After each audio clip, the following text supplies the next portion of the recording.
Oke, teman-teman, ini udah jam 3.40 di waktu WIB ya, teman-teman.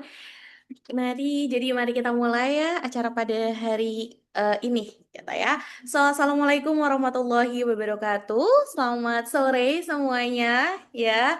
Oke, teman-teman, selamat datang di scholarship webinar kita yang ke-12, teman-teman. Nah, pembicara kita pada sore hari ini akan sangat-sangat inspiratif, teman-teman.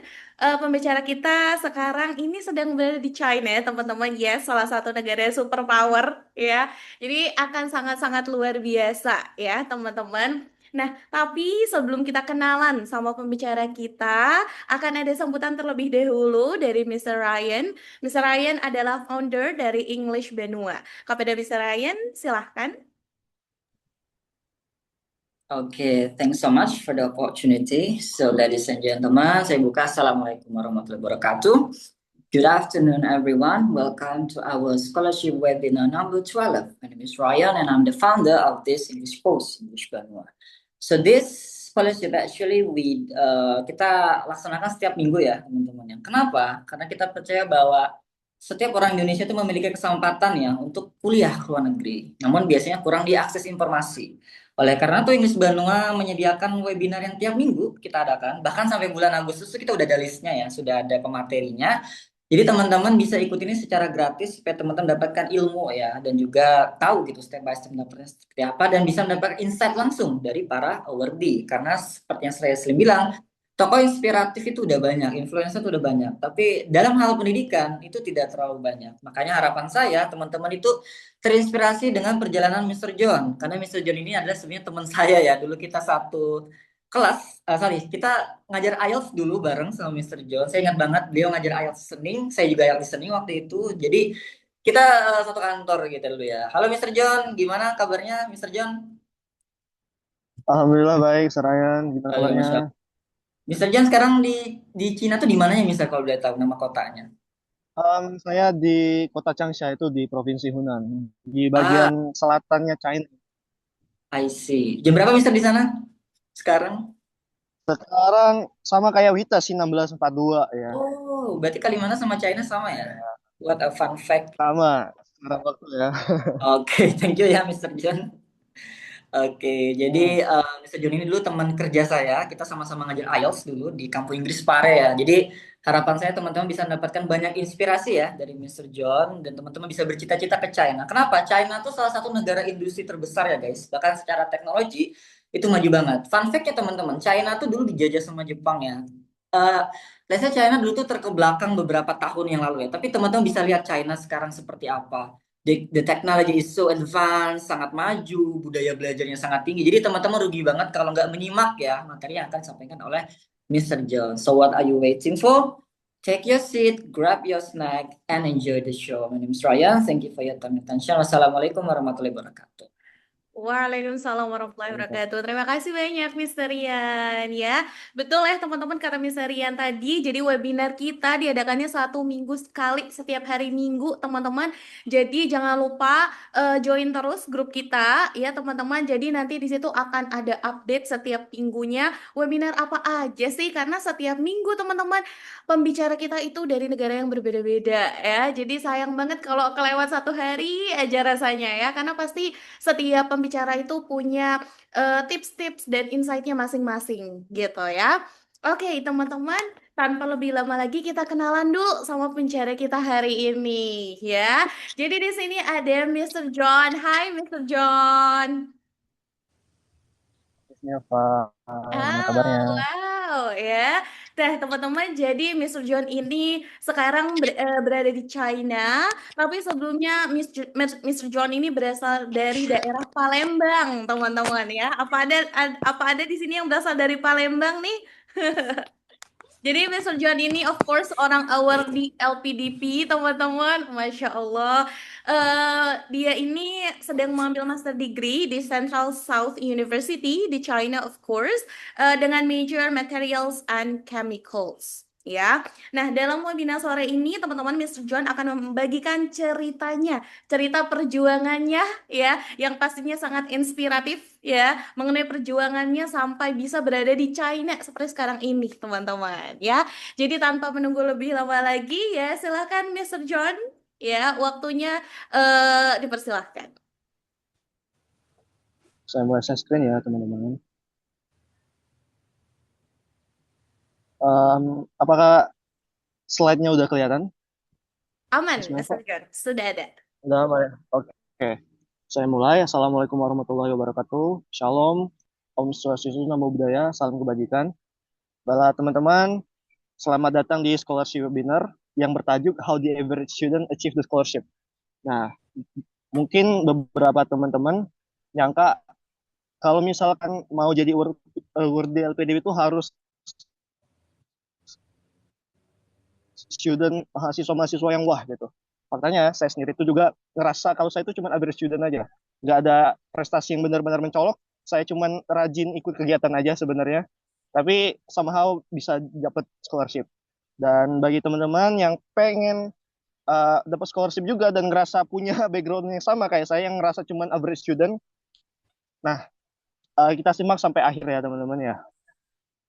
Oke, ini personal information singkat dari saya. Saya itu lulusan D4 Teknik Energi di Politeknik Sriwijaya Palembang. Dan sekarang saya adalah LPDP ORD yang sekarang berkuliah di Central South University. Kalau bahasa Mandarinnya itu Chongnan Taoxue, teman-teman ya. Sekarang saya mengambil master di Materials and Chemicals di School of Metallurgical Engineering and Environment.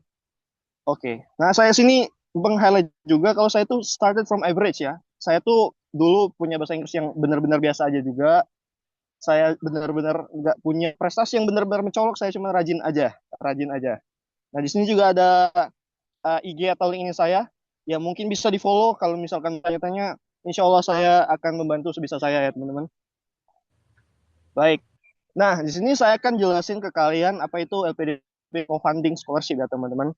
Nah, jadi apa sih bedanya LPDP yang reguler dengan yang co-funding?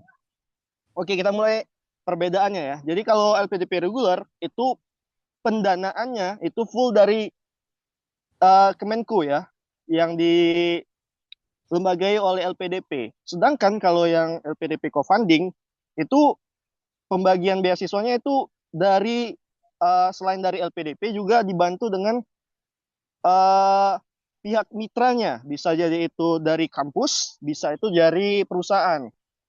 Nah, terus kalau di LPDP reguler itu saingannya sangat ketat ya, apalagi di tahun 2005 kemarin, yang passing grade makin tinggi dan peserta juga makin banyak.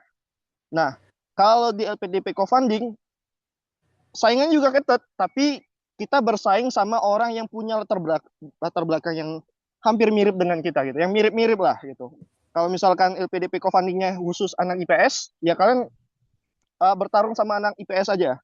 Kalau uh, programnya buat anak IPA, ya kalian bertarung sama anak IPA aja yang punya background yang mirip-mirip kayak kalian.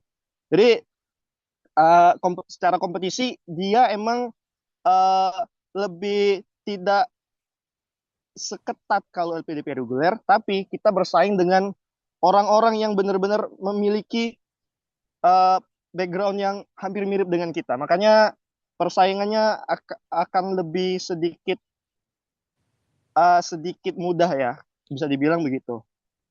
Terus, nah kalau LPDP reguler, kalau kita udah keterima beasiswa, kita mau ngajuin uh, buat kuliah di mana aja kan bisa kemana aja gitu, atau di jurusan mana aja juga terserah kita. Kalau kita udah dapat LPDP-nya, yang penting lu dapat LOA setelahnya kan.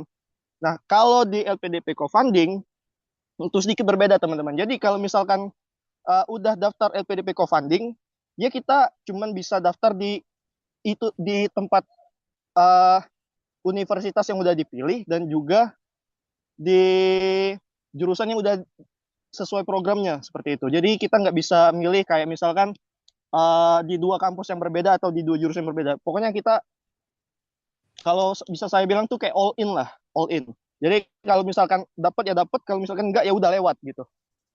Ini bedanya LPDP reguler sama co-funding. Jadi secara pilihan kampus reguler lebih banyak, tapi kalau co-funding dia itu cuman berdasarkan pihak mitranya dengan program yang sudah ditentukan seperti itu.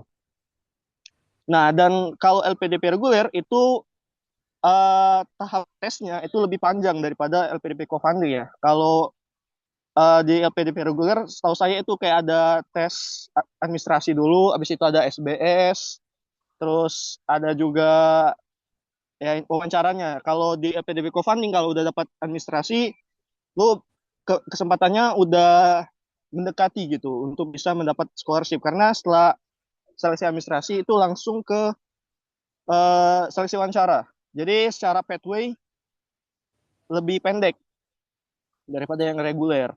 Nah, jadi tantangannya itu lebih ke bagaimana cara persiapan wawancara setelahnya kalau udah dapat di tahap kalau udah lulus di tahap administrasi seperti itu teman-teman. Nah, di tahun 2025 di angkatan saya itu baru ada 3 ya yang bisa kita daftar untuk LPDP co-funding. Yang pertama itu ada UST, Korea. Jadi ini adalah scholarship yang dari LPDP yang bekerja sama dengan kampus University of Science and Technology di Korea yang dia tuh bidangnya cuman ada di master dan program, di master dan doktoral yang ada cuman di bidang energi, maritim, kesehatan dan digitalisasi dan hilirisasi dan juga industrialisasi dan juga ada di materials and advanced manufacturing. Nah, selain di UST ada yang kedua yaitu di Northeastern University ya. Ini juga di China tapi dia agak di daerah utara gitu.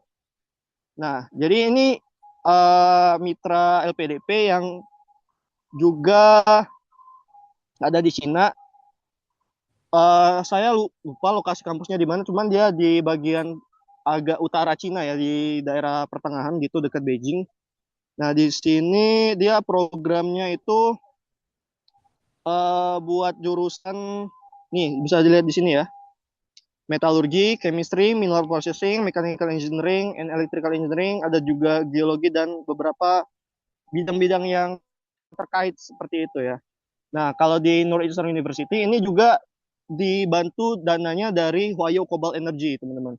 Ini salah satu perusahaan China yang ada di Kalimantan. Ya, jadi di Morowali itu, Sulawesi, di Sulawesi maksud saya. Jadi di Morowali ini ada perusahaan China namanya Huayo Cobalt, ya bagian hilirisasi lah ya. Ini kan salah satu proyek pemerintah juga buat hilirisasi kan.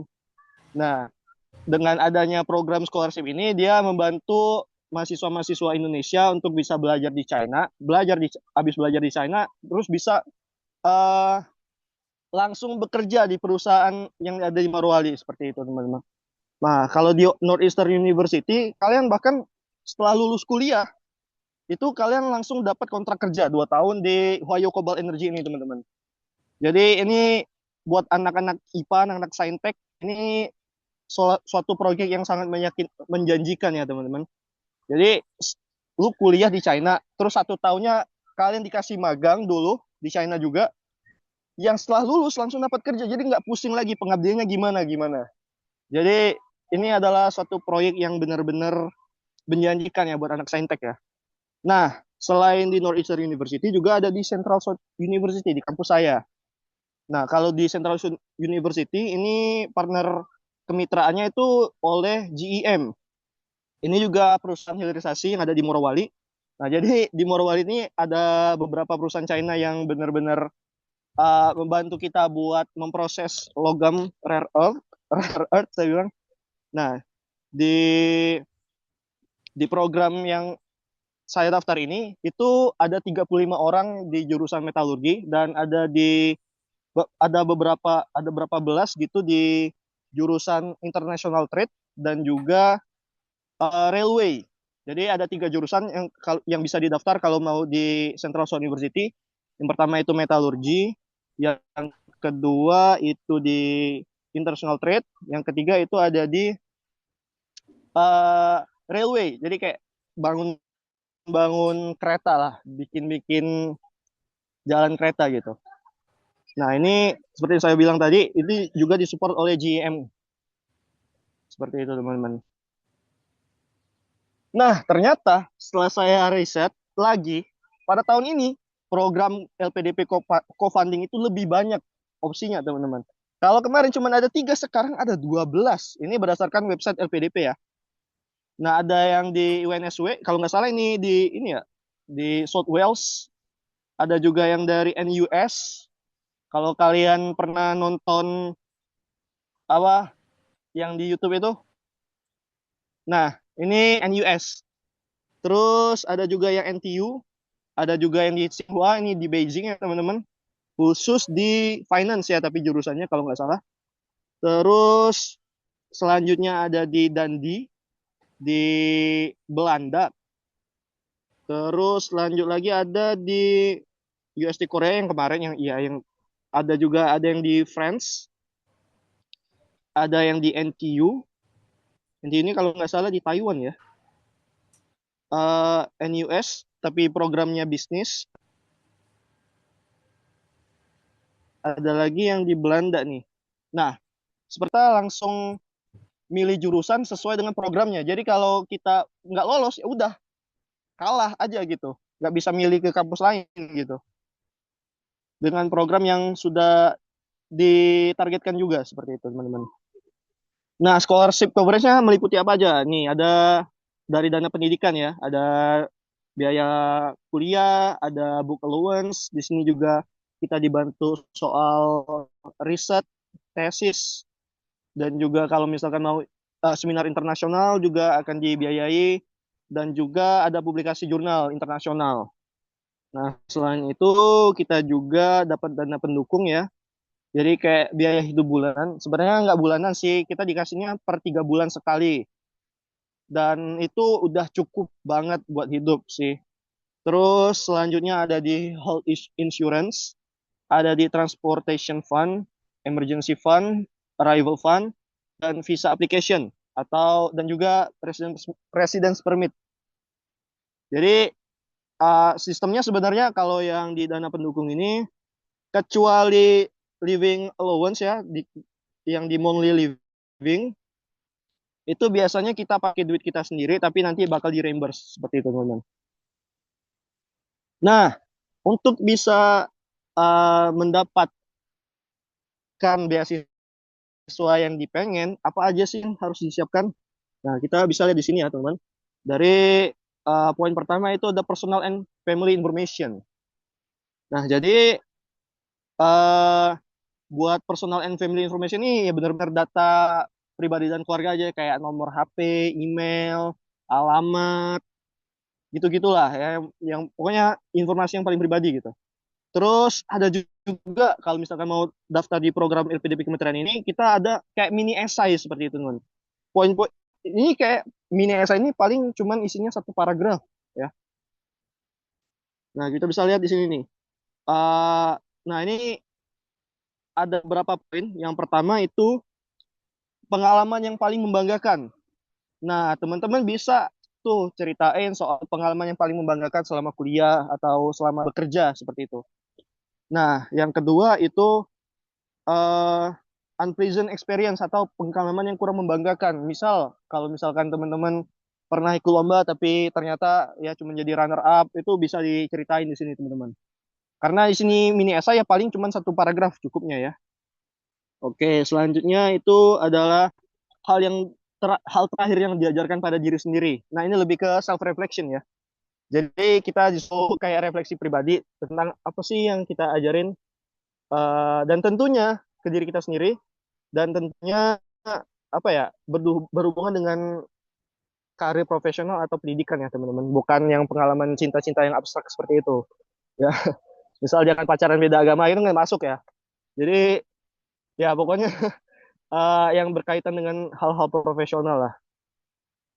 Terus selanjutnya itu the mistakes that you made while studying or working. Nah, mungkin ini juga bahan refleksi ya. Jadi kita disuruh ingat kesalahan yang pernah kita lakukan selama belajar dan juga bekerja.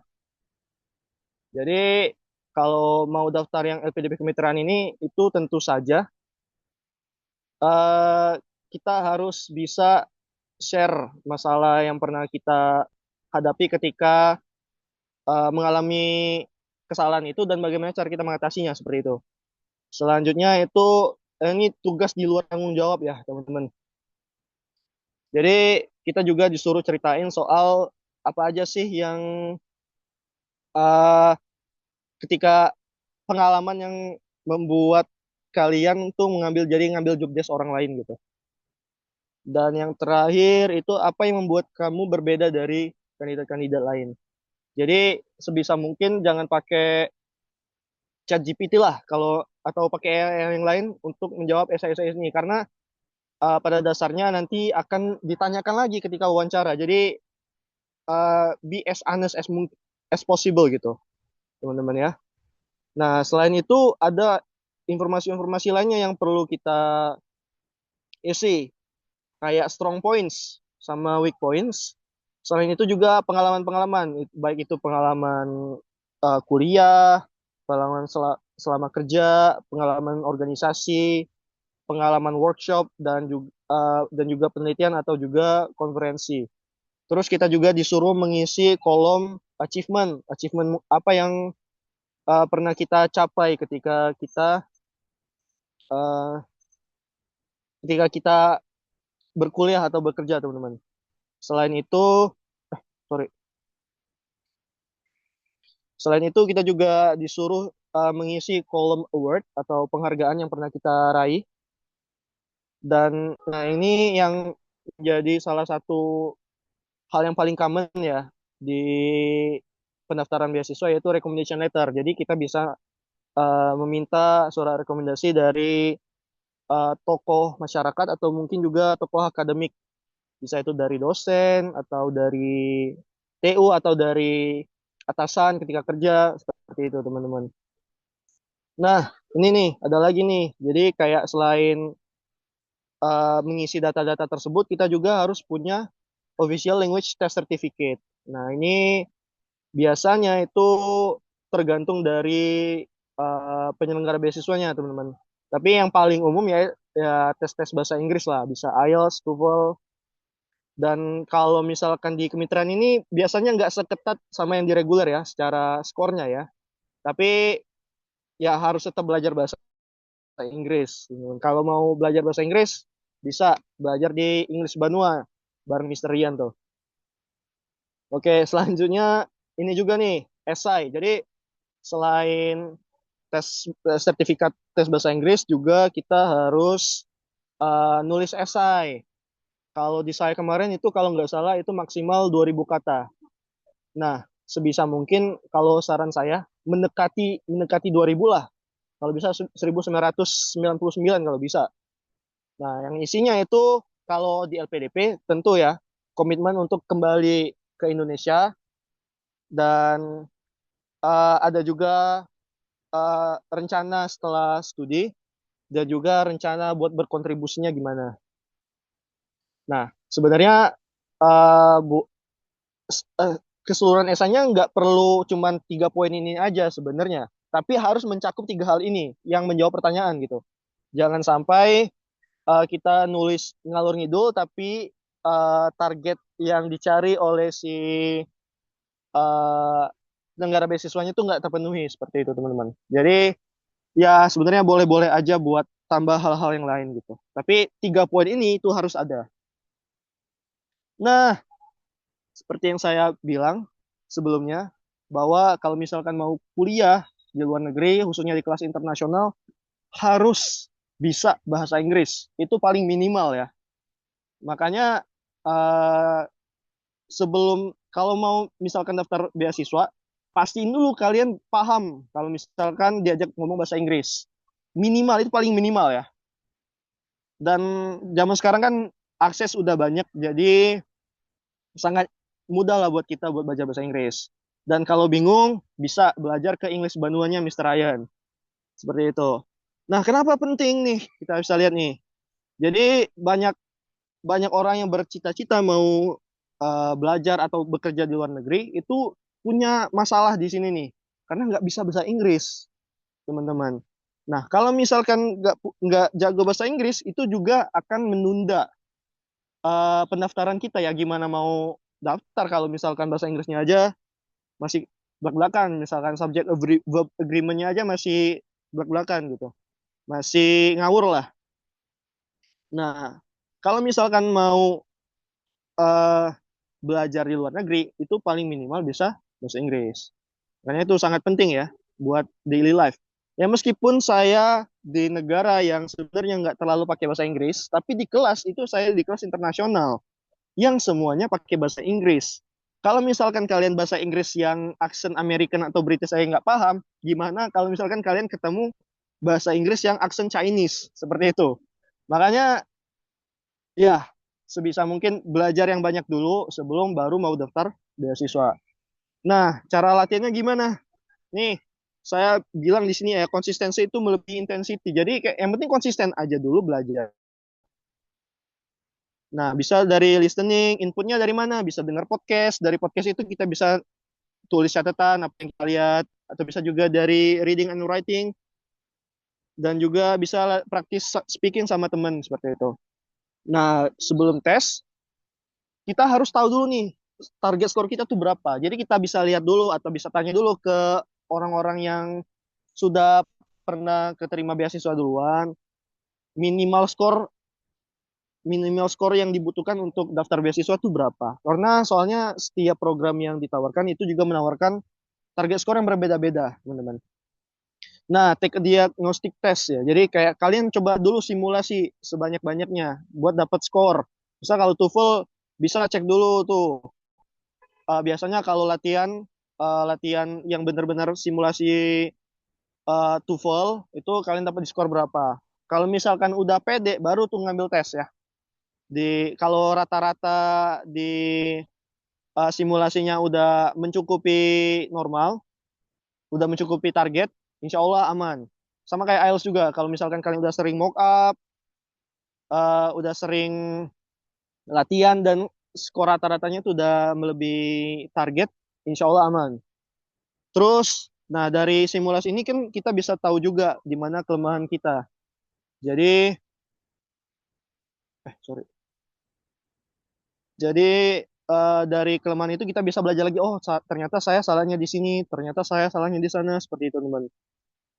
Terus ya fokus ke persiapan ya. Kalau udah dapat ini nih syarat bahasa Inggris ini syarat yang paling umum ya. Jadi setelah kalian dapat skor yang bagus di TOEFL, IELTS atau Duolingo atau TOEIC atau apapun itulah. Nah, kalian tuh masih punya tahap lagi buat daftar ya. Jadi uh, ini tuh buat cuman syarat awal doang nih bahasa Inggris nih. Makanya ini yang paling wajib ya teman-teman ya. Oke, nih saya juga mau sharing tentang bagaimana cara menulis esai. Nah, kalau di LPDP kemarin itu maksimal ada 2000 kata ya. Nah, your essay is your argument why you deserve the scholarship. Jadi, inilah alasan kenapa kalian bisa diterima di scholarship. Ini karena kalau di LPDP jalur kemitraan itu ya kita benar-benar dinilai dari achievement yang pernah kita capai dan juga uh, bagaimana cara kita menyampaikan dari pengalaman itu bisa ngebantu kita buat ngambil S2 di luar negeri atau S3 di luar negeri seperti itu. Nah, what is not an essay? Jadi essay itu bukan cuma cerita biografi hidup kalian, autobiografi hidup kalian ya. Bukan juga cuma personal information yang kayak di CV. Jadi dan juga bukan tentang bagaimana kalian terlihat pintar ya. Jadi sebisa mungkin kalau saran saya be as authentic as you can gitu.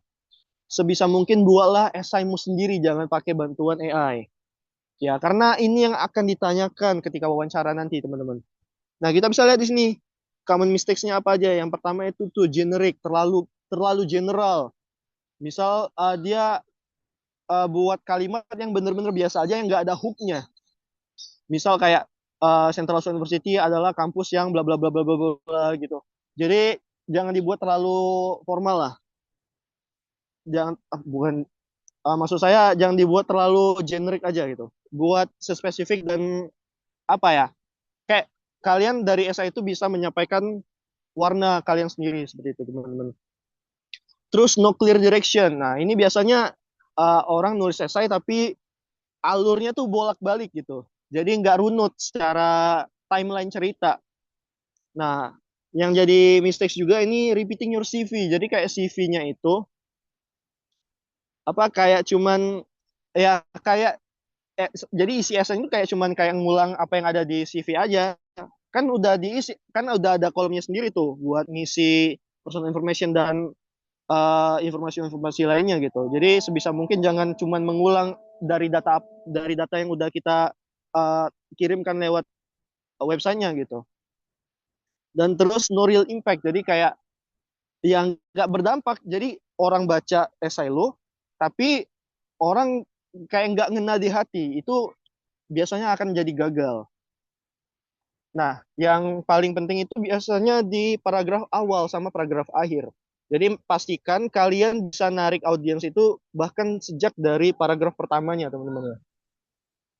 Nah, kita bisa lihat sini nih, the right structure-nya gimana. Jadi kita jelasin dulu past, present, future, sama impact. Jadi kayak harus runut. Jangan sampai dia harusnya bolak-balik ya. Kalau saya kemarin ngambilnya itu timeline-nya dari background saya yang tinggal di kampung di Sumatera. Terus alasan saya kenapa dari background kampung saya yang kaya akan kelapa sawit dan juga ini ya orang-orang yang ternak sapi. Akhirnya dari kelapa sawit dan ternak sapi ini ada potensi buat memaksimalkan jadi sumber energi gitu. Akhirnya saya ceritain di situ. Terus kenapa dari background itu saya ngambil di jurusan teknik kimia energi buat diploma 4 saya. Dan setelah itu selama kuliah saya ngelakuin apa aja nih. Jadi saya ceritain juga selama kuliah ngapain aja yang berhubungan dengan eh, jurusan yang mau saya ambil ke depannya gitu.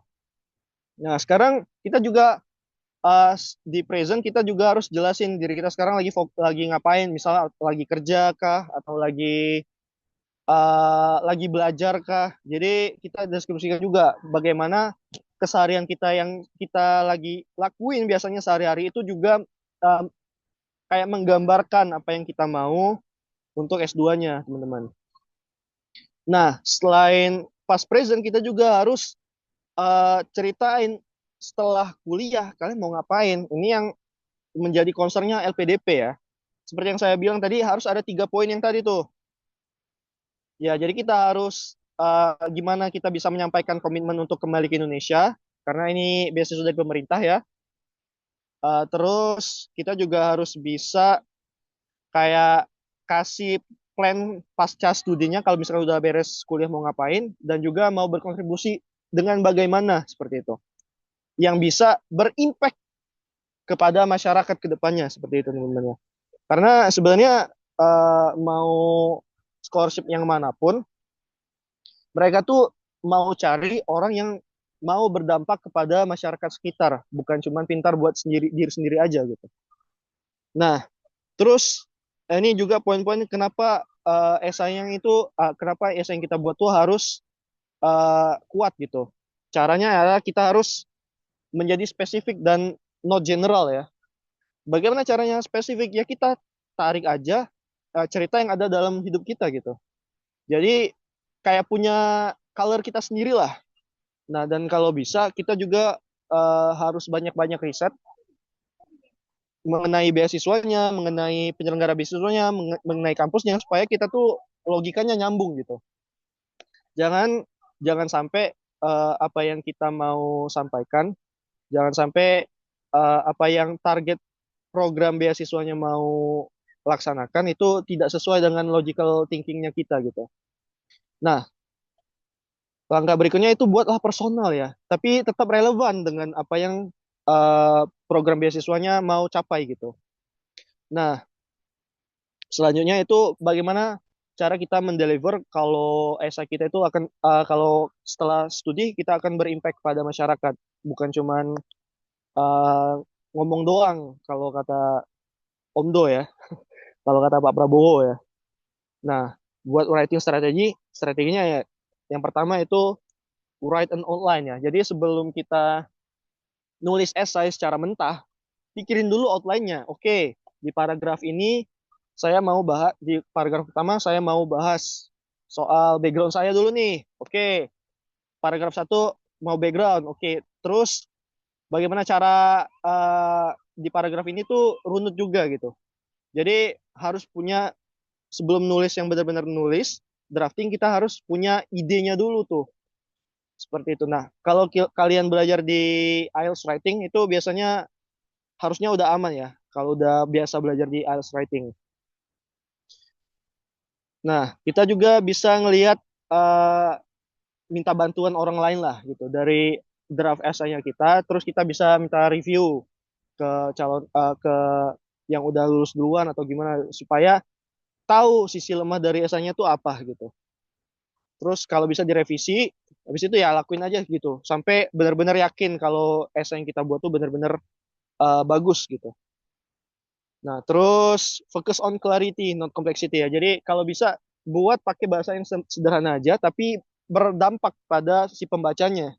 Seperti itu teman-teman. Jadi nggak melulu harus pakai bahasa-bahasa yang susah dimengerti orang awam. Dan yang paling penting itu bagaimana caranya kita mendeliver esainya kita itu agar bisa mudah dipahami, gampang dibaca dan berdampak dan mudah diingat seperti itu. Nah, sebelum di submit kita harus main message-nya harus clear, juga harus logical flow, makanya saya bilang harus dibuat outline dulu biar lebih runut lah secara timeline. Terus jangan sampai ada repetisi lah, repetisi informasi. Dan juga apakah esai yang kita buat itu sudah menjawab pertanyaan yang ada di uh, requirement-nya, seperti itu teman-teman. Nah, oke. Selanjutnya kalau misalkan udah sorry. Kalau misalkan udah nulis esai, kita juga harus belajar bagaimana cara interview ya, teman-teman. Nah, sebelum interview, sebisa mungkin pelajari dulu aja semua hal yang berkaitan dengan beasiswanya, baik itu dari penyelenggara beasiswanya, baik itu dari kampus mitranya, atau bisa juga dari mitra perusahaan yang membantu biaya kita juga, seperti itu. Cari sebisa mungkin, sebanyak mungkin. Nah, apa yang mereka cari itu orang yang clear-nya, thinkingnya clear gitu, yang bisa menyusun kata-kata dengan benar gitu, dan juga orang yang punya motivasi yang kuat. Motivasi yang kuat itu dari mana? Dari background yang, nah makanya harus punya ciri khas sendiri di esainya ya teman-teman.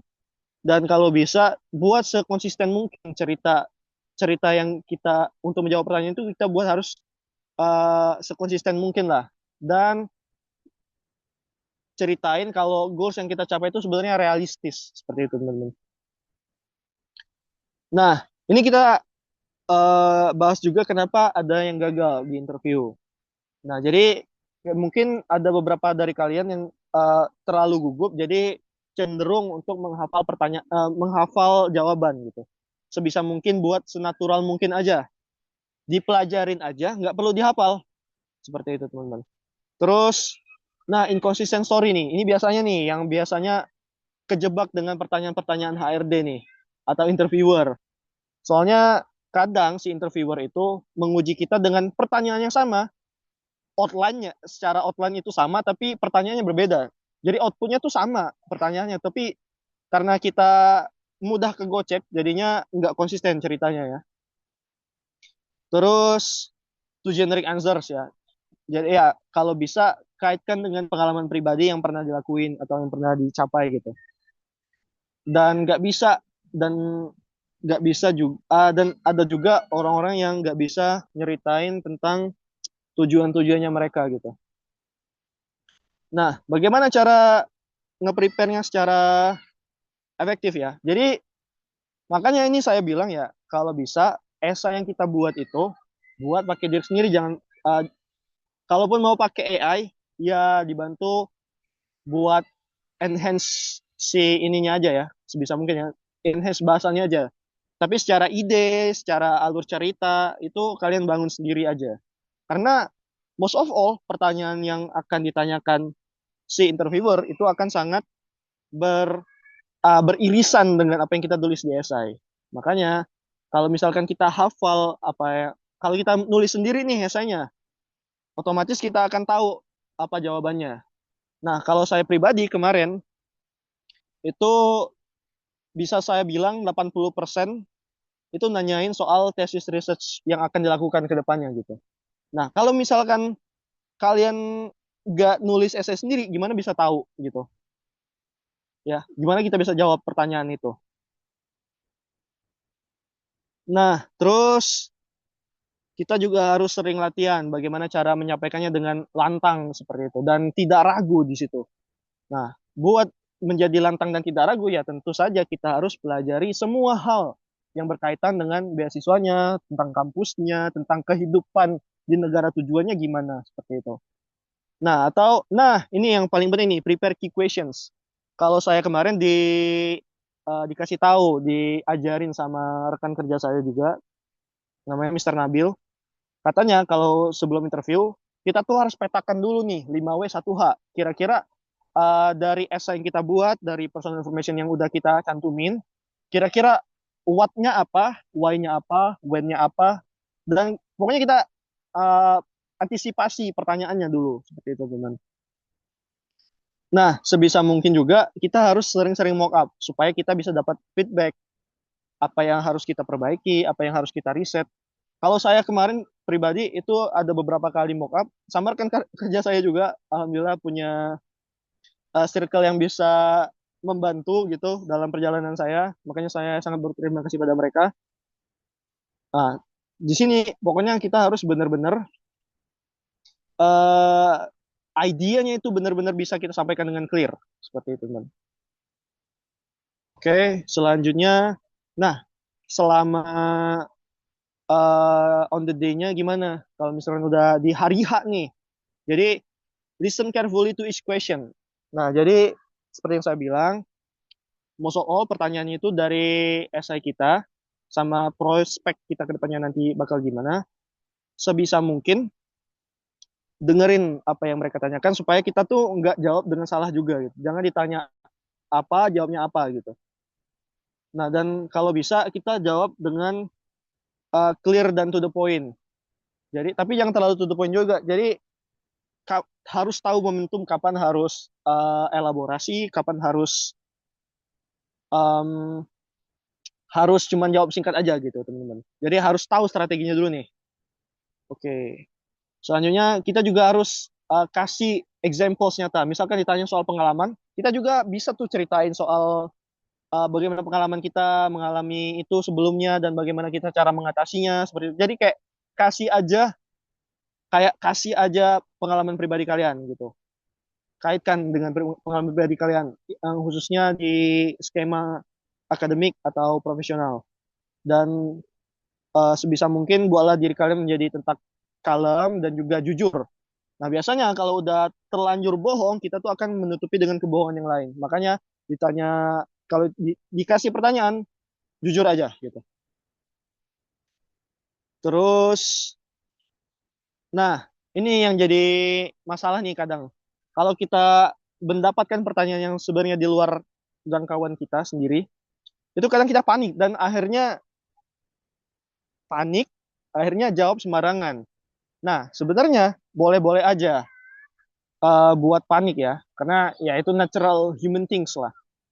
Nah, tapi gimana cara kita menutupi kepanikan kita tadi gitu, dengan cara yang elegan. Jadi makanya harus sering-sering latihan sebelum hari H. Begitu teman-teman. Jadi yang penting confidence aja dan harus jujur dan juga konsisten dengan apa yang disampaikan di essay dan profile informationnya gitu. Nah, ini saya mau sharing juga tentang pengalaman kuliah di Cina dan apa yang membuat China itu spesial, teman-teman ya. Oke, pertama dari segi geografi dan lokasi. Jadi Cina itu adalah negara besar ya, yang dia letaknya di Asia Timur, teman-teman. Dan secara luas wilayah nomor 4 di dunia. Makanya kalau datang ke China, kalian bisa mengunjungi berbagai macam tempat di sini. Mau yang kota futuristik, mau kota yang ancient town gitu-gitu, ada mereka. Mau yang wisata kayak padang pasir, ada. Mau yang padang padang rumput ada. Mau yang di salju-saljuan juga ada di sini. Makanya kalau datang ke China udah pasti bisa menikmati berbagai macam apa ya atmosfer liburan lah di sini. Dan di sini juga ada 4 musim ya. Dengan geografi dan lokasi seperti ini, kita juga uh, mengalami 4 musim.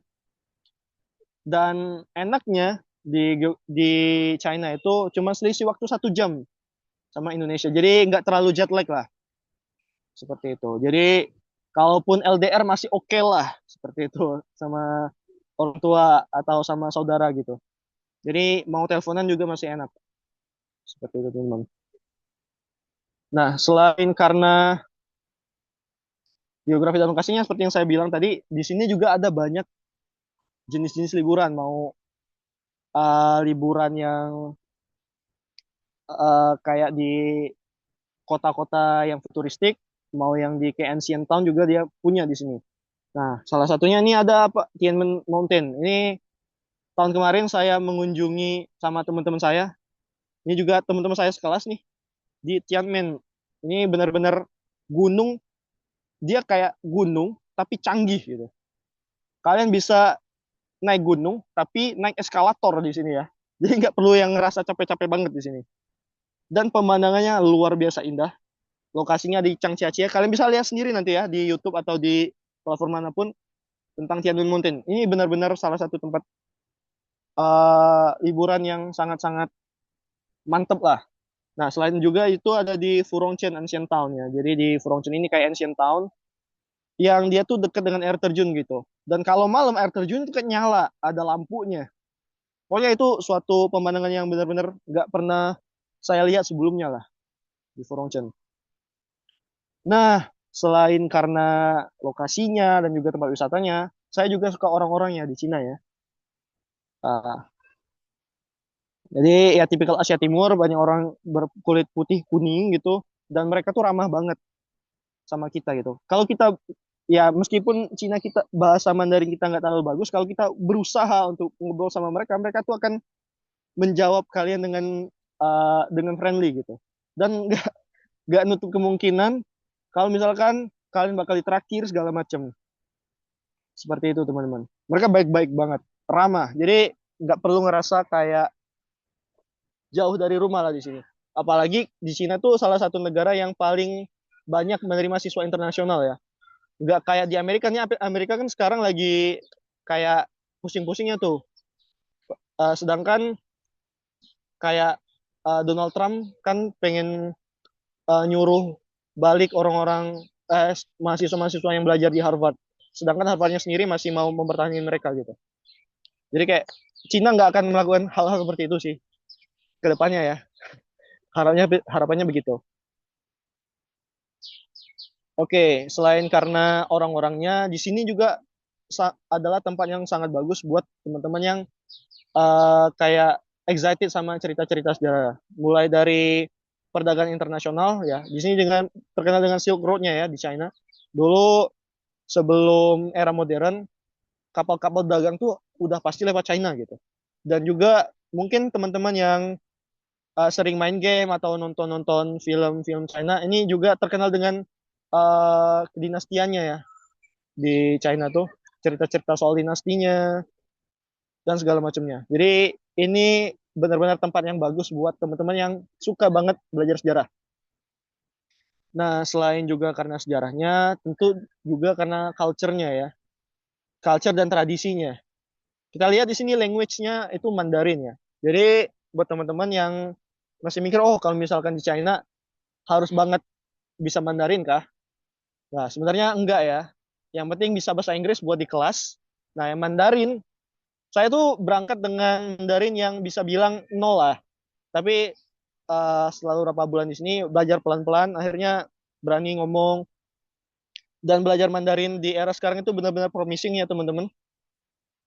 Karena kalau mau gaji gede, kerja sama orang China, lo harus bisa Mandarin. Ya, jadi selain bahasa Inggris, Mandarin adalah salah satu bahasa yang bisa meningkatkan probabilitas kita untuk naik gaji dan juga naik jabatan ya. Seperti itu teman-teman. Karena orang-orang China ini udah bisa dibilang apa ya? udah ada di mana-mana lah. Mau di negara manapun pasti ada orang China-nya seperti itu. Nah, selain itu tradisinya kayak di Lunar New Year nih. Jadi salah satu liburan yang paling penting di China.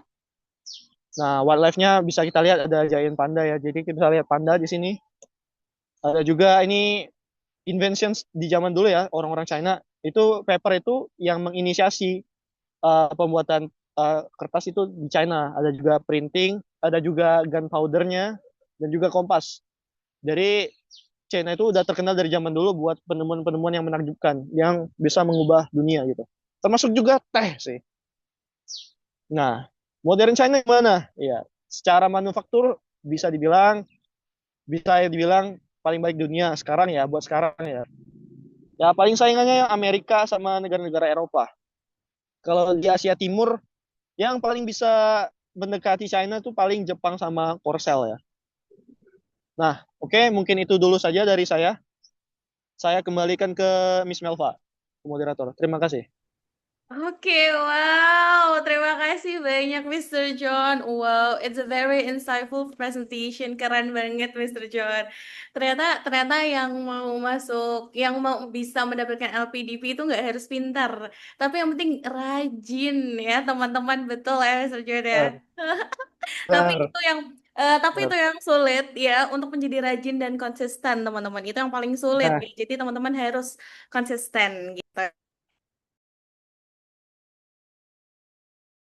Oke, nah kemudian tadi juga Mr. John udah ngenalin ya ternyata LPDP itu nggak hanya ada di jalur reguler, ternyata ada banyak sekali teman-teman jalurnya termasuk juga co-founding dan tadi juga Mr. John menjelaskan bahwa itu sangat-sangat eh, benefitnya sangat banyak ya termasuk setelah sesi belajar juga kita bisa langsung dapat kesempatan untuk magang di perusahaan China gitu ya. Dan terima kasih juga tadi Mr. John udah membagikan tips, trik untuk esainya, kemudian interviewnya ya teman-teman. Uh, Semoga teman-teman udah ini ya tadi take a notes ketika Mr. John menjelaskan. Kemudian tadi wah Mr. John seperti Kementerian Pariwisatanya China ya ketika menjelaskan apa yang bisa kita kunjungi sampai culture-nya sampai historinya teman-teman ya dijelaskan sama Mr. John. Wah kayaknya teman-teman di sini pada tertarik gitu ya.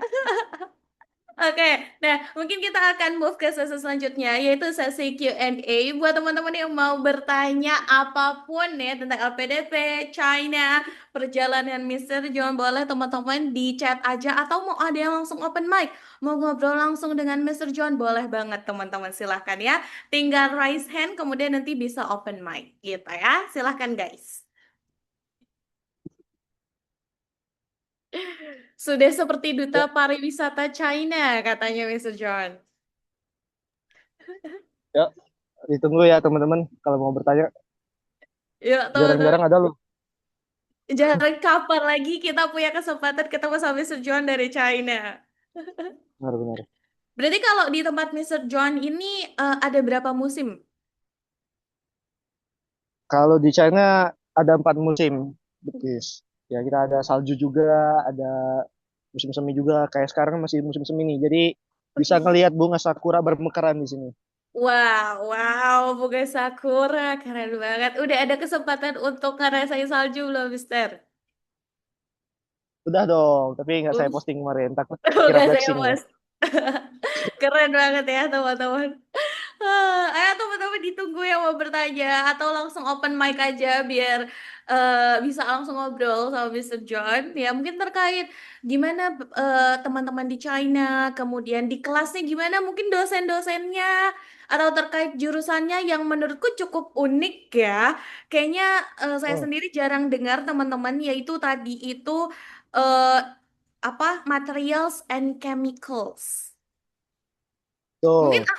mungkin dari aku sih, Mister, kayak kalau misalnya materials and chemicals itu belajar apa aja sih, Mister John? Nah, jadi kalau saya pribadi itu belajar material Indonesia itu bagaimana cara memproses mineral-mineral yang ada di alam, terus kita bisa mengubah dia menjadi manufaktur gitu. Kayak misalkan kalau di Morowali itu ada nikel, ada litium yang akhirnya diproses terus bisa jadi kayak mungkin bisa jadi mobil listrik, baterai mobil listrik, dari HP jadi laptop seperti itu. Komponen-komponennya itu si materials ini yang bikin. Seperti itu, Miss. Gitu. Wah, keren banget sih. Kayaknya seru deh kayaknya untuk Pro banget. mempelajari hal-hal tersebut ya. Oke, interesting Ya. ya.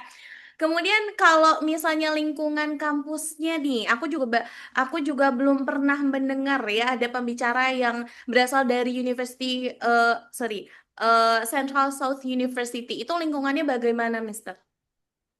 Oh, di sini lingkungannya super duper baik ya. Jadi Hmm. selain ketemu mahasiswa Cina, di sana juga banyak banget mahasiswa internasional. Jadi tentu saja pengalaman buat networkingnya di sini sangat menjanjikan ya. Apalagi di sini tuh kayak ada semacam lembaga kursus juga yang di dekat Ah, kampus yang bisa membuka kesempatan kalian buat ngobrol sama orang-orang China, ngobrol sama orang-orang internasional lah gitu. oh, Jadi ada kursusnya. iya, di sini juga kursus bahasa Inggris lagi ngetren juga di sini ya. Wow, Seperti oke. itu. Interesting, interesting. Benar, benar. Oke, tapi Harus mungkin ya gimana, Mister hmm, John? harus dicoba lah buat sekolah Harus di China dicoba gitu. tuh, teman-teman dicoba. Ya. Kemudian mungkin di sini banyak teman-teman yang Muslim nih, Mister John. Kalau misalnya terkait Hmm. makanan halal, gimana di China? Susah nggak sih? Nah, di sini tentu saja makanan yang non halal banyak banget, tapi Oh, jangan khawatir ya. Tapi jangan khawatir, karena di sini tuh ternyata etnis Cina tuh nggak cuman orang China aja, ada suku Hui namanya. Suku Hui ini benar-benar yang dari zaman zaman dahulu itu emang udah apa ya teralkulturasi sama orang-orang Islam.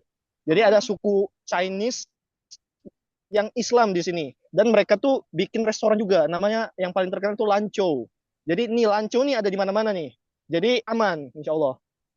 Hmm. Lanco ini kayak warteg kan, Mister John? Iya kayak semacam ya restoran nasi dan mie lah versi orang Cinanya Muslimnya China gitu. Oh, oke. Ini Oke. restorannya sangat terkenal dan sebenarnya nggak cuman di Lancho aja sih kayak makanan-makanan suku ini benar-benar enak juga gitu. Banyak lah Mhm. banyak masih banyak.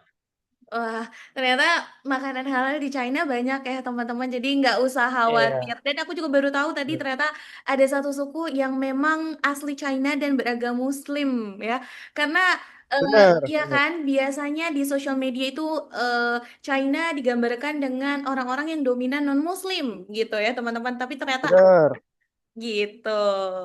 Nah, ini Mr. John, udah ada Ada. yang bertanya dari Kak Vaneza. Aku coba bacakan ya, Mister ya. Katanya mau Iya. tanya, untuk alur pendaftaran LPDP itu ada berapa kali tes ya, Kak? Lalu untuk kesiapan diri tuh Hmm. selain bahasa Inggris, apa saja yang harus dipersiapkan ya? Karena Vanessa katanya ngerasa masih takut gitu ketika mau daftar LPDP. Kemudian sama sedikit tipsnya untuk belajar Mandarin agar tetap istiqomah, kata Vanessa. Agar tetap istiqomah. Oke, kita jawab Silakan, Mister. satu-satu ya. Satu-satu, siap. Kita jawab satu-satu. Jadi selain bahasa Inggris, apa aja yang harus dia disiapin gitu ya? Ya, yang seperti yang saya bahas tadi itu dokumen-dokumennya, terus kayak esainya, terus kalian juga harus riset sebanyak-banyaknya soal kampus, soal program beasiswanya, dan juga soal mitra beasiswanya. Kalau misalkan mau daftar yang di co-funding ya teman-teman. Selain itu dia juga tanya soal apa tadi? Oh, gimana cara belajar Mandarin tapi istiqomah gitu. Belajar Mandarin tapi istiqomah ya dibuat fun aja ya. Kalau bisa, soalnya ya salah satu bahasa tersulit di dunia. Kalau nggak di bawah fun itu udah pasti pusing ya. Apalagi di Mandarin itu kita kan nggak punya alfabet segala macem. Ya, jadi pokoknya setiap kata itu punya alfabetnya sendiri.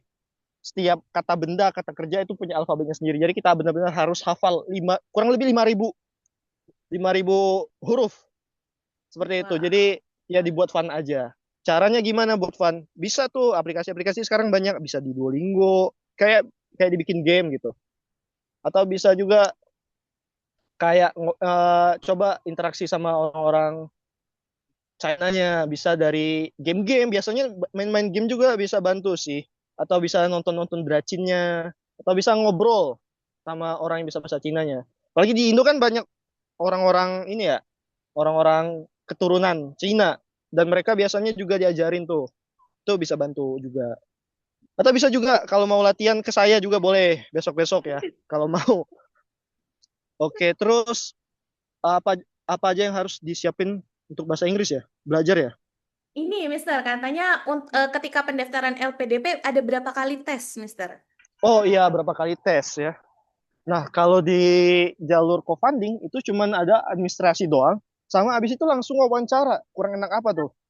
Wow. Kalau di jalur yang kemitraan ya. Jadi ya yang paling peran paling krusialnya kalau di jalur co-funding itu di SI-nya benar. Tapi kalau di jalur reguler itu ada selain administrasi juga ada kayak SBS kalau nggak salah ya, tes bakat skolastik. Jadi kayak kita mau masuk kuliah lagi lah kayak tes-tes SBMPTN seperti itu. Jadi itu harus dipelajari juga kalau mau daftar yang reguler dan siap-siap apa ya bersaing sama banyak-banyak orang lah kalau mau reguler mah. Kalau yang co-funding ya kita bersaingnya sama orang-orang yang punya background yang sama kayak kita aja. Seperti itu. I see. Jadi nanti setelah ada pendaftaran, esai gitu ya, kemudian nanti langsung Nah, ada interview. Jadi cukup ada singkat ya, interview. Mister, pendaftarannya. Cukup singkat kalau yang co-funding ya. Cuman kayaknya bakal ada perubahan sih tahun ini. Jadi Wah, kita ada perubahan. Aduh, kita lihat jangan nanti sampai aja. ada ditambahan tes lagi dong, Mister. Bisa jadi, tapi bisa jadi. Tapi ya tetap ya saingannya sama orang-orang yang punya background yang sama aja. Kalau di Mempersempit, co-funding. mempersempit lawan lah ya. Ini Mempersempit. Benar, pesaing, pesaing, mempersempit pesaing. benar, benar. Ah, Seperti itu. good, good. I see. Nah, katanya Mr. John udah menawarkan diri teman-teman kalau mau belajar bahasa Mandarin bisa sama Mr. Eh, John. Iya saya dong. juga masih Dan belajar, cuman nanti kita bisa lah belum dibantu-bantu. kita belum denger nih, Mister John ngomong bahasa Mandarin gimana sih? Coba kita mau denger Oke, kan teman-temannya, coba gimana? Boleh dong. boleh, boleh, boleh. Kayak Boleh, misalkan mau perkenalan ya. boleh. 你好，大家好，我叫简四豪。简少 itu fun fact-nya itu nama Mandarin saya. Jadi kalau datang ke China, itu kita harus punya nama Mandarin sendiri. Oke, Jadi kita nggak sorry pakai tadi nama apa? internasional kita di sini. 简 Oh, 四豪。iya itu susah ya Ya, nama 简四豪。Mandarinnya Mister John. Ya, ya. Wah, 我来自 saya dari Indonesia seperti itu. Kurang oke. lebih gitulah ya. Wah, keren banget ya ampun. Bahasa Oke. Chinanya udah nggak ada logat bahasa Indonesia ya, teman-teman. Nggak ada Oh, logat Indonesia. itu Keren, masih keren. jelek banget jujur. Keren, keren. Jadi begitu ya Kak Vanessa. Kak Vanessa semoga terjawab ya. Kemudian ini ada dari Kak Freddy. Wah, katanya nanyain ini Mister, mobil terbang. Emang udah banyak yang Mobil mengakses terbang. mobil terbang, kata Kak Freddy, Mister John. Kalau yang mengakses, kalau mengakses belum banyak, tapi udah menuju ke sana ya. Udah menuju ke sana. Ada mobil yang bisa tembus banjir, yang mungkin Wow. akan bermanfaat buat Indonesia ke depannya ya. Mobil Hmm. terbang juga udah ada teknologinya, tinggal paling pemasarannya aja gimana ke depannya ya. Dibuat regulasinya, mungkin nanti ya orang nggak balapan di jalanan lagi sekarang. Bisa jadi ke depannya orang balap mobil di langit gitu. Oke, berarti Ya emang sedang dikembangkan ya untuk mobil terbang ini, Mister. emang sedang dikembangkan.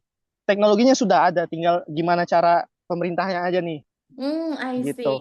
Oke, good ya. Jadi begitu ya Kak Freddy, semoga terjawab dan semoga semakin tertarik untuk pergi ke China dan bantu mengembangkan apa? Mengembangkan mobil terbang. Nah, Bisa banget tuh. bisa Apalagi ngambil banget. jurusan yang sama kayak saya, bisa banget, bisa banget. Oke. Kemudian ini dari Kak Asti, tapi ada beberapa pertanyaan, tapi saya coba bacain satu-satu Oke, ya, Mister. Yang pertama, oke. ketika pemaparan materi ketika di kelas kuliah, apakah hanya menggunakan bahasa Inggris, apa ada campuran Mandarin, Mister? Nah, kalau soal materi di kelas, karena kita di kelas internasional, Mhm. itu kita pakainya bahasa Inggris, teman-teman. Nah, tapi bahasa Inggrisnya aksen Chinese karena dosennya orang China gitu. Jadi kalau kalian masih belum paham bahasa Inggris yang American atau British, kalian belajari dulu nanti kalau udah di China, soalnya tingkatannya lebih susah lagi nih buat dipahami gitu. Seperti itu. Tapi kita juga sekelas tuh jangan khawatir ya, soalnya sekelas tuh kita bakal bareng sama orang-orang Indonesia. Jadi kalau di saya itu ada 35 orang Indonesia yang kita sekelas dan ngambil subjek yang sama semuanya, tapi di beberapa subjek kita akan gabung sama orang China sama orang-orang dari internasional lain. Ada yang dari Ghana lah, ada yang dari Pakistan segala macam di beberapa subjek ya. Tapi English start kok, insya Allah kalau ngambilnya yang international program yang dari LPDP itu English start. Oke, Kalau jadi di kelas aman lah, paling struggle-nya kalau udah di luar kelas karena mereka nggak pakai bahasa Inggris kan kalau di luar kelas seperti itu. oke, good ya. Kemudian pertanyaan selanjutnya, Mister, apakah nilainya atau IPK-nya harus selalu naik ketika mendapatkan beasiswa LPDP? Um, enggak juga sih, asalkan selalu di target yang mencukupi aja. Enggak selalu harus naik, tapi harus mencapai targetnya seperti itu. Jadi insya Allah so far aman lah. Dan kalau udah datang ke China juga culture belajar kalian bakal jadi berbeda ya. Karena Hmm. di sini orang-orangnya kompetitif. Kalian lihat di subway aja banyak orang anak bocah-bocah belajar gitu. Jadi mungkin itu akan kasih pressure ke kalian sendiri gitu. Culture belajarnya udah beda kalau di sini. Oke, ya. Kemudian selanjutnya, Mister katanya kira-kira kita harus ada biaya tambahan nggak ketika mendapatkan beasiswa? Karena mungkin adanya kekurangan biaya ketika tinggal di China, Mister. Sorry, gimana Miss? Sorry. Oke, kira-kira kita butuh nggak sih biaya tambahan karena mungkin ada kekurangan biaya gitu, karena nggak cukup uang saku yang diberi gitu, Mister. Um, Kalau yang dapat jalur LPDB program kemitraan, insya Allah dipastikan kalau kalian nggak ini nggak suka main-main, maksudnya bukan nggak suka main-main, nggak yang aneh-aneh lah. Ini udah melebihi cukup banget. Jadi jangan khawatir ya. Apalagi kalau di kedatangan-kedatangan awal itu kita juga dikasih dana kedatangan, yang itu sama dengan satu LA, satu dengan living allowance. Oke. Jadi aman banget kalau kalian nggak aneh-aneh. Jangan dipakai buat judi online atau judi bola segala macam. Kalau nggak aneh-aneh, insya Allah aman banget ya. Aman Gitu di sini. banget asal asal lurus hidupnya ya, Mister John. Asal lurus hidupnya. Bener. Nah, mungkin ada pertanyaan terakhir dari Kak Asti, yaitu boleh nggak Mister nanti kita kuliahnya sambil kerja di China, kayak ambil freelance atau part-time gitu? Kalau di China itu udah jadi peraturan nggak boleh. Mungkin di Oke. beberapa negara lain kayak di Korea Selatan atau di Jepang itu boleh ya. Cuman kalau di China itu strict. Kalau lu belajar, datang ke sini belajar ya belajar. Kalau datang ke sini kerja ya kerja. Nah, kecuali program beasiswa ini spesial nih. Kita boleh kuliah, tapi di tahun kedua kita emang dikasih suruh buat magang tuh. Makanya saya rekomendasikan banget buat di sini ya. Tapi kalau buat part time yang modeling gitu atau yang ngajar bahasa Inggris segala macam itu nggak boleh. Oke. Jadi kalaupun mau part time yang udah sesuai dengan prosedur kampus lah seperti itu. Oke ya. Jadi begitu ya Kak Asti. Semoga terjawab pertanyaannya. Kemudian ada dari Kak Dian, Mister John, katanya ini bertanya terkait recommendation letter. Bagusnya minta kemana? Karena katanya kalau minta ke dosen kuliah, mungkin agak takut dan malu kalau seandainya nanti tidak lulus, Mister John. Gimana tuh Wah, sarannya? aduh, lebih baik mencoba tapi gagal daripada tidak mencoba sama sekali. Bener gak, Kak? Betul sekali. Lebih baik mencoba ya. Lebih baik mencoba tapi gagal daripada nggak mencoba sama sekali. Jadi eh, saran saya, mintalah surat rekomendasi yang paling paham prestasi kalian ketika kalian kuliah atau ketika kalian bekerja gitu. Carilah orang-orang yang benar-benar paham jenjang karir dan jenjang edukasinya kalian. Makanya kalau kalian belum ada pengalaman kerja, carilah dosen yang paling dekat dengan kalian gitu. Saya juga minta surat rekomendasi itu udah 3 kali ya, sama dosen yang sama dan ya namanya juga usaha gitu kan. gitu. Berarti dulu Mister minta surat rekomendasi ke dosen pada saat S1, betul? Betul, betul. Oh, Surat dan rekomendasi tiga pada saat kali, S1. tiga sampai Tiga tiga kali. kali, sampai 3 kali loh teman-teman. Masya Allah, perjuangannya teman-teman ya. Jadi itu saran Mister John untuk dia cuma satu, yaitu berani untuk mencoba. Karena Mister John sendiri aja sampai minta 3 kali ya. Semoga semoga apa ya jawaban Mister John bisa memberi semangat ke Kak Dian ini ya. Kemudian di sini dari Kak Zaki, Mr. John katanya Zaki. terkait sertifikat bahasa Inggris, apakah menjadi salah Hmm, satu berkas administrasi yang penting, ya?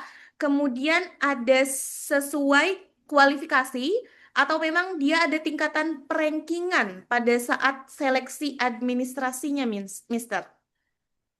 Oke, kebetulan Mister Zaki ini teman saya juga ya, Miss Nova. Jadi jadi eh, seleksi buat pokoknya bahasa Inggris ini pokoknya nggak semua scholarship itu perlu requirement bahasa Inggris. Tapi menjadi syarat yang paling umum biasanya. Dan kalau di program beasiswa LPDP Kemitraan ini eh berkat apa ya? Ini buat buat syarat awal aja di administrasi gitu. Jadi nggak ada perankingan di situ. Nah, lebih ke gimana kalian eh, masuk ke tahap berikutnya sih sebenarnya seperti itu. Jadi nggak terlalu ada yang perankingan gimana gitu. Soalnya skor saya juga pas-pasan ya ketika daftar kemarin dan bukan jadi masalah gitu. Yang jadi masalah tuh di seleksi tahap berikutnya. Jadi itu buat syarat di administrasinya aja. Kalau di LPDP kemitraan seperti itu Zaki. Gitu ya. Jadi itu hanya sebagai syarat administrasi ya Kak Zaki. Semoga Administrasi. jadi tidak ada perankingan. Jadi jangan khawatir ya Kak Zaki. Hmm. Ini teman sendiri seharusnya bisa langsung personal chat aja nih Ya, Kak Zaki. emang kayaknya orangnya yang suka ini ya, Masya iseng aja. Allah. Oke, apakah ada pertanyaan lagi teman-teman? Silahkan. Boleh loh open mic teman-teman biar bisa langsung ngobrol sama Boleh, Mister John. Nanya-nanya boleh tentang banget. Mister salju di Cina gimana rasanya? Oh, ini ada dari Maya, Mister John, ya. Katanya mau Oh, tanya, apakah ada batasan usia untuk berkuliah di China? oke. Sebenarnya batas usia tuh emang udah ada syarat dari LPDP-nya ya teman-teman. Kalau nggak salah itu ya tergantung program beasiswanya juga sih. Ada yang 32, ada yang 40, ada yang 38 gitu-gitu. Jadi pokoknya baca-baca aja dulu. Tapi kalau masih 20-an masih aman lah, insya Allah. Kalau misalnya masih 20 masih aman, teman-teman coba aja daftar Ya. aja. Pokoknya pokoknya baca aja requirement-nya. Soalnya setiap program beasiswa tuh ada. Tapi Mhm. ada juga yang enggak kok. Mau setua apapun kalian tetap bisa ya. I see. Kemudian ini ada pertanyaan lagi dari Kak Freddy yang tadi bertanya terkait perkembangan mobil terbang di China. Katanya, apakah Oke. beasiswa China bisa mendapatkan akses belajar teknologi terbaru selama berkuliah di sana, Mister? Nah, ini sebenarnya balik lagi ke kebijakan pemerintah ya. Jadi ada beberapa teknologi yang boleh dipelajarin, ada juga yang enggak gitu, teman-teman. Dan biasanya kalaupun ada akses belajar teknologi baru itu pihak kampus ada kayak konferensi-konferensinya sendiri gitu di luar kampus. Banyak kok yang kita bisa lihat tuh kayaknya minggu depan tuh udah ada kayak showcase mobilnya inovasi-inovasinya China di Changsha juga tuh. Itu jadi kayak kita bisa belajar juga. Tapi nggak semua teknologi bisa dipelajari, nggak semua teknologi, nggak semua teknologi gitu, Freddy. I see ya. Jadi tergantung sama peraturan dari pemerintah ya, Mister ya.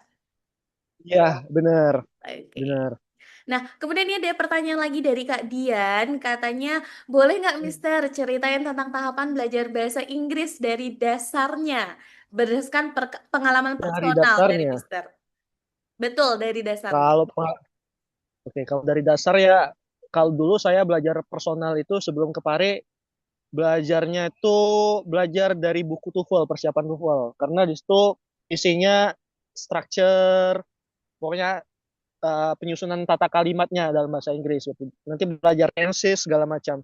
Jadi sebisa mungkin konsisten dulu aja belajar sendirinya, belajar dari buku TOEFL. Kalau misalkan udah ngerasa stuck, baru cari platform yang bisa bantu kalian untuk improve lagi seperti itu.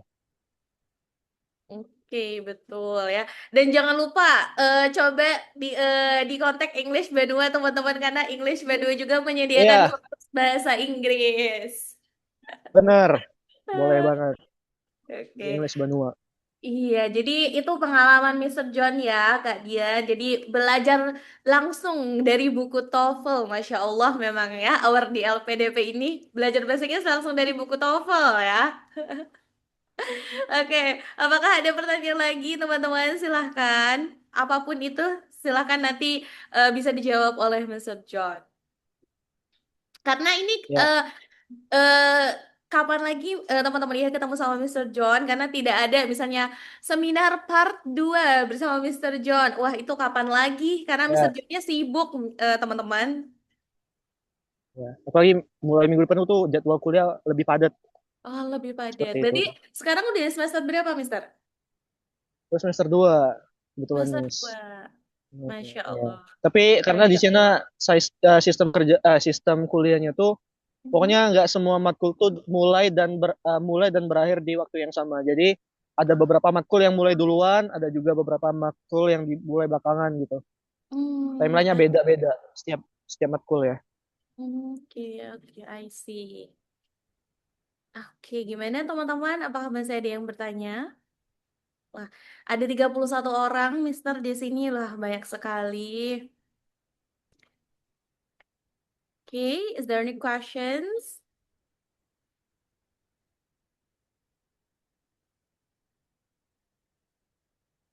Oke, Yuk, kayaknya ditunggu sudah teman-teman. cukup. Mhm. Kayaknya Oke, sudah cukup nih, Mister John ya.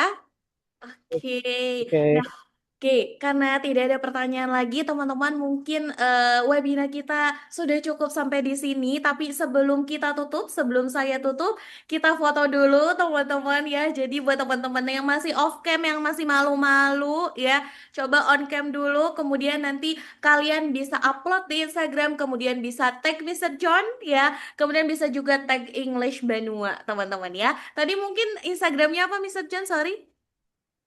Eh, JOHN Alfarbi underscore.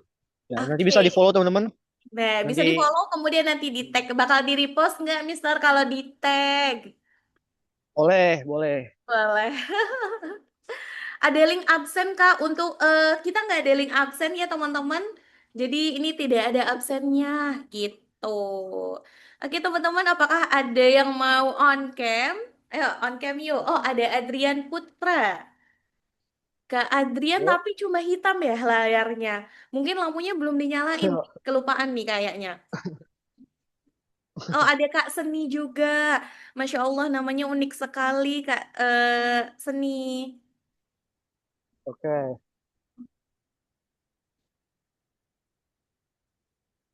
Oke, good ya. Karena semuanya sudah siap, kita coba ya, teman-teman.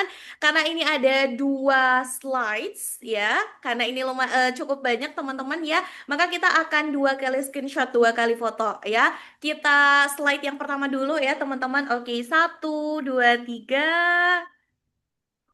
Oke, lagi. Slide satu. Slide satu sekali lagi, satu, dua, tiga. Kemudian kita move teman-teman ke slide 2. Untuk slide 2, satu, dua, tiga. Sekali lagi, satu, dua, tiga. Oke, teman-teman ya. Jadi itu akhir acara pada webinar kita pada sore hari ini. Terima kasih kepada semua yang sudah hadir dan semoga teman-teman bisa mendapatkan semangat baru, inspirasi baru dari Mister John. Dan kalau misalnya teman-teman mau tanya-tanya terkait kuliah di China, LPDP, bisa lanjut aja DM Mister John. Dan kalau misalnya teman-teman Tuh. mau belajar bahasa Inggris, bisa tanya-tanya English Benua gitu ya.